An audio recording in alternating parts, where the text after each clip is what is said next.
Federal Drive is presented by GEHA, Government Employees Health Association, proudly providing health and dental benefits to federal employees and their families. Visit GEHA.com. As billions of dollars in new funding heads towards the Federal Aviation Administration, industry experts are questioning whether the agency has the staffing and infrastructure to manage this procurement surge. Meanwhile, the president's newly unveiled AI strategy is sending ripples through the contractor community, with PSC weighing its implications for innovation, compliance, and competitiveness. Here to unpack the details is President of the Professional Services Council, Stephanie Kostro. Good morning, Stephanie. Thanks for joining me. Thanks for having me, Terry. As we're waiting for 2026 appropriations bills, there was a lot of money approved in the One Big Beautiful Bill Act, specifically for the Federal Aviation Administration. They got $12.5 billion there, and now in their 2026 budgets, the House is looking at $23 billion, the Senate is looking at $22 billion. That's a lot of money for that organization with a lot of requirements. What is PSC looking at as you consider the FAA's capability to actually manage all of that money? Well, thanks for asking, Terry. This has been an area we've watched closely for years. And I'll say that because as a member of the contractor community, most of the Department of Transportation's contracts are through FAA. FAA is an outsized element from a contract perspective of the whole department. And as we look at the massive amounts of money that are coming both from the Big Beautiful Bill, the reconciliation bill as we call it, or just through the normal budgetary process, they are, I believe, reaching what we consider a saturation point for how much money they can actually absorb and then get out the door. I'll mention a couple of things and then we can unpack them individually if you'd like. That is to say, of the $12.5 billion that they got through the One Big Beautiful Bill Act, a massive amount of that is for telecoms infrastructure modernization. So things like radios, high-speed network connections, etc. And then it's also a big chunk is for replacing radar systems, full replacement of beacons and non-cooperative surveillance, and replacing 618 different radars. And so a lot of this, as we look at it, will involve contract work. The question that I have, though, Terry, is in light of all of the reductions in force that we've seen across the government, but at FAA in particular, there has been as some have cited, a 20% decrease in program office leadership and a 20% decrease in acquisition staff. So as we look at that, we do wonder as a contractor community, how do we pick up the phone and call? Who do we call when we've got questions about these massive amounts of money and the massive amount of work going through FAA? So, Stephanie, the air traffic controllers themselves were excluded from FAA's downsizing. But as you mentioned, the program staff, the safety staff, the engineers were the group that was affected. So 20% reduction falls disproportionately on just a few areas of expertise. That's exactly right. When you look at the work plan for FAA and their hiring plan, they are looking at hiring almost 9,000 new air traffic controllers through FY28, so over the course of the next few years. But they're kind of silent on the support staff, all of the back office folks that will need to be there in order to push money through out the door to get the work done.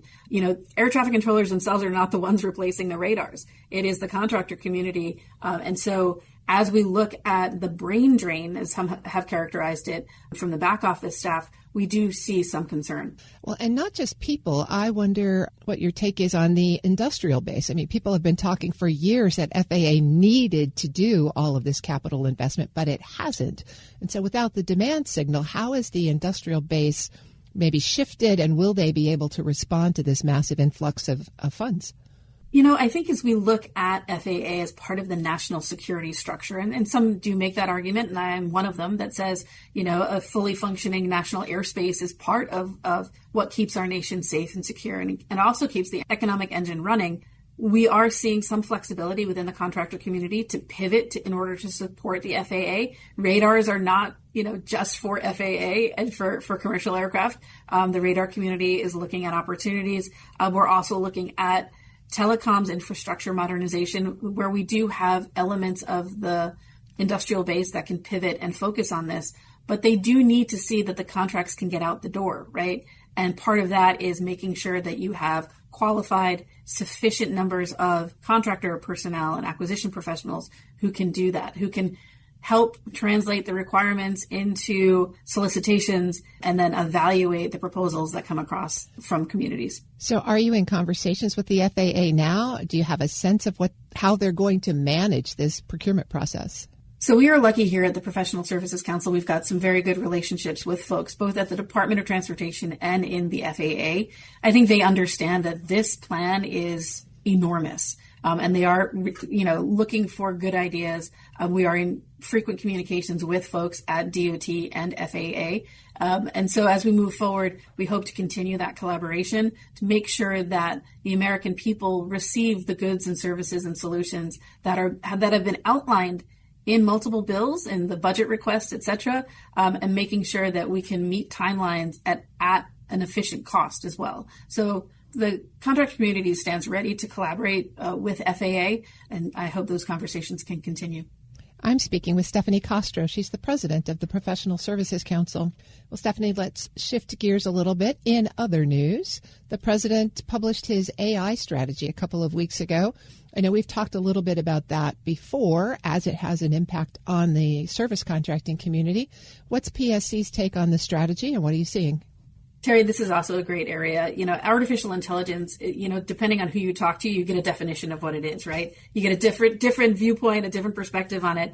What was really helpful is there at the end of July, the president released several executive orders that outlined what he has in mind for the artificial intelligence community. And several of these executive orders tasked different departments with, pushing things out regarding data centers. If you live in Northern Virginia, you've driven past them. I think Northern Virginia has the highest concentration of data centers here in the processing in communities in Northern Virginia. They do talk a little bit about diversity, equity, inclusion, and making sure that we have unbiased artificial intelligence. And then we talk a little bit about the export of the American artificial intelligence technology stack, which is really about using, with the Department of Commerce's help, pushing out American technology on the global market. PSC, we are professional services, but we have a very expansive definition of what that means. And so we have lots of technology companies that belong to PSC. We really prefer to think of ourselves as professional services and solutions. And, the artificial intelligence space is getting very, very active. In addition to the strategy, we've been working with the National Science Foundation. They tie it back to the White House Office of Science and Technology Policy. But with the National Science Foundation, we are talking with them about their AI roadmap. And we are happy to talk about procurement, application, and use of AI, explainability and assurance of the AI model, et cetera. These are very, very exciting topics for us. Well, certainly one of the topics that gets a lot of conversation is the application of AI to simplify procurement. So where are you seeing that play out? So we've actually been seeing AI used in the solicitation development and evaluation process on the government side for a while. And certainly companies have been using AI in order to generate parts of their proposals. It always needs a human set of eyes to look at it to make sure it makes sense and it doesn't overpromise or potentially underdeliver on some of the proposals. Where we are really having some of these strong conversations with the federal agencies is on the application of AI in order to do the work required by a contract. And I'll give you an example. You might have somebody, let's say a technology worker needs 80 hours, 2 work weeks to do a particular project. But if you entered in a query into AI, they can generate something in 2 minutes and not 80 hours. Now, this is more efficient. Absolutely. A human set of eyes we do need to look at the result of the AI inquiry. However, how do you price that as a contractor? Normally you could say, oh, that worker made $15 an hour. They were going to work for 80 hours. This is what it's going to cost for that worker to do the work. When you can do something in 2 minutes using AI, how do you price that as a contractor? And these are the conversations that we need to have a healthy dialogue with the government about. Is that part of GSA's inquiry back to major consulting contractors to revisit their pricing models?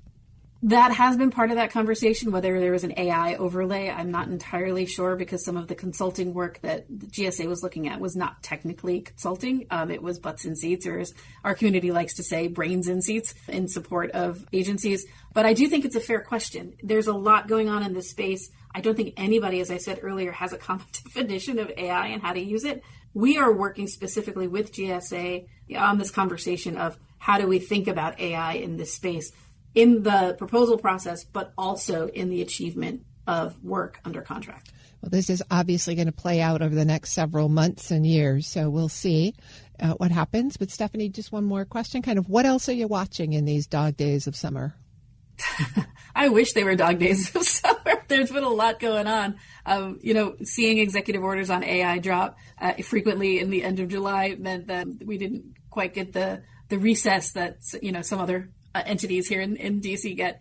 But I would say we are watching the markup for the National Defense Authorization Act. Both the Senate committee and the House committee have it passed out. We understand we're going to be seeing it on the House floor sometime in the coming weeks. So we'll track amendments. We're also watching what's happening on the border security side. PSC is hosting an event in the House Rayburn House Office Building here in mid-September, where we're going to showcase some of our member companies' capabilities. But we were also planning a trip out to the border with companies and Customs and Border Protection, just to see what's out there and to see what more the contractor community can do to support operations along the border. And so we are watching a lot of different things, Terry. The list goes on and on. Well, I've been speaking with Stephanie Kostro. She's the president of the Professional Services Council. Thanks as always, Stephanie. Thanks, Terry. We'll post this interview at federalnewsnetwork.com/Federal Drive. Subscribe to the Federal Drive wherever you get your podcasts.